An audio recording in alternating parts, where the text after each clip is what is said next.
So today we're going to talk about something that I know is on a lot of your minds, Sri Lanka's external pharmacist exam.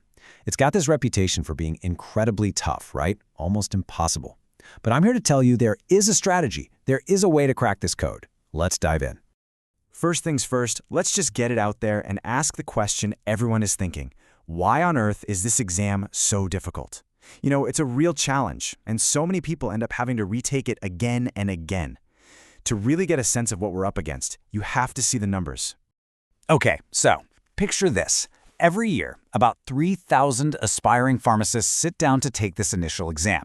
That's a huge number of really dedicated, smart people, all hoping to get into this incredibly important field.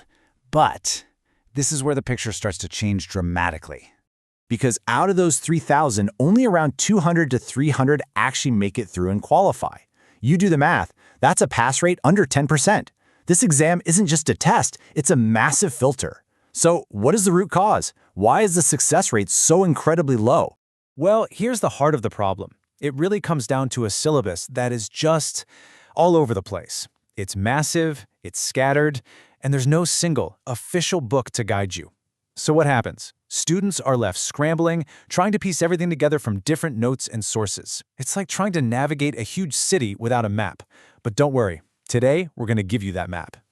Let's start by building out your roadmap. The entire syllabus can really be broken down into 5 main pillars.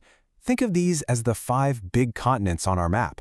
And here they are. First, you've got pharmacy practice. That's the real-world, hands-on stuff. Then there's pharmaceutics, which is the science of actually making the medicine.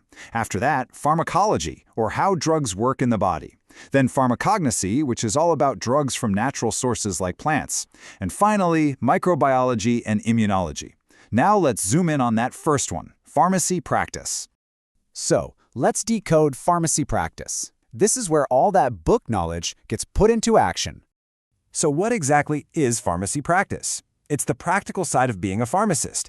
It's everything from looking at a prescription and knowing what to do, to doing the right calculations, to understanding how to label and store meds, and, of course, talking to patients. Let's look at a real-world example to make this crystal clear. Okay, imagine a patient comes up to your counter and hands you this prescription for tobramycin eye drops. The instructions look pretty specific, right? 1 drop 3 times a day for the first week, then twice a day for 2 weeks, and then once a day for the last 4 weeks. Seems simple enough. But this is where your expertise as a pharmacist really kicks in. The patient looks at you and asks a very simple, very practical question. A standard bottle is 5 milliliters. Is 1 bottle going to be enough to last them for this whole 7-week treatment? This right here is a classic pharmacy practice problem. Let's do the math together. All right, let's break it down. In week 1, they'll need 21 drops. For the next 2 weeks, that's another 28 drops. And for the final 4 weeks, that's another 28. Add it all up and you get a grand total of 77 drops needed.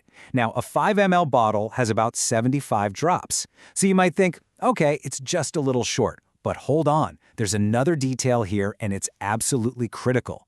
And here it is. This is the pro tip. Sterile eye drops have to be thrown away 28 days after you open them. Why? To prevent dangerous contamination. This means that first bottle won't even last them through the full treatment course safely.